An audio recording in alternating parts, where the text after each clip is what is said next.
পাপানের স্কুলে সোমবার বলেছিল বই দেওয়ার কথা। তো যেহেতু পাপানের শরীরটা একটু খারাপ ছিল, তাই আমি ওকে সোমবার স্কুলে নিয়ে যাইনি। আজ ছিল মঙ্গলবার, আজকে স্কুলে গিয়েছে। ওকে স্কুলে ঢুকিয়ে ওর স্কুল থেকে বই নিয়ে আমি এসেছি বাড়িতে।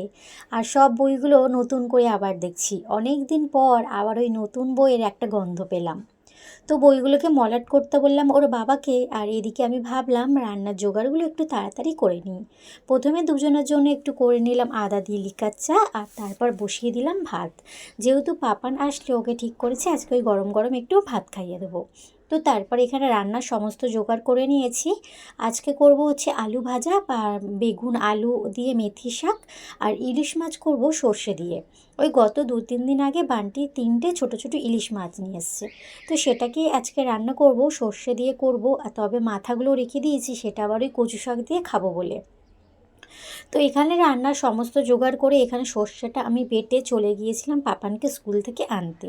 পাপানকে স্কুল থেকে নিয়ে এসে এখানে করে নিচ্ছি রান্না। আজকে তোমাদের সাথে রান্নাগুলো আর সেরকমভাবে শেয়ার করিনি, যেহেতু আজকে একটু টুকিটাকি কাজ ছিল। আর পাপানের বইগুলো মলাট করে সব কিছু রেডি করতে হবে, আমার নাম ফাম লিখে ওকে কালকে স্কুলে নিয়ে যেতে লাগবে। তো সেই কারণে তো রান্না বান্না শেষ করে এখানে গ্যাস ওভেন পরিষ্কার করে নিলাম, যেটা রান্নার পর প্রথম কাজ। আর মাঝে আমি পাপানকে স্নান করিয়ে খাইয়ে ঘুম পাড়িয়ে দিয়েছি।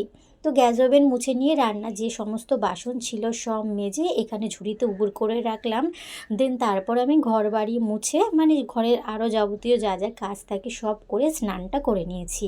আজকে একটু মাথাটা শ্যাম্পু করেছিলাম, আর সকালে যে সমস্ত জামা প্যান্ট কেচেছিলাম সব শুকিয়ে গিয়েছে, শুধু পাপানের সোয়েটারটা ভিজা রয়েছে। তো সব কিছু তুলে নিয়ে আসলাম, আর পাপানের যে সোয়েটারটা ভিজা রয়েছে সেটাকে কী করলাম, মেলে দিলাম ওই সন্ধ্যা নাগাদ। আশা করছি হাওয়াতে এটা শুকিয়ে যাবে।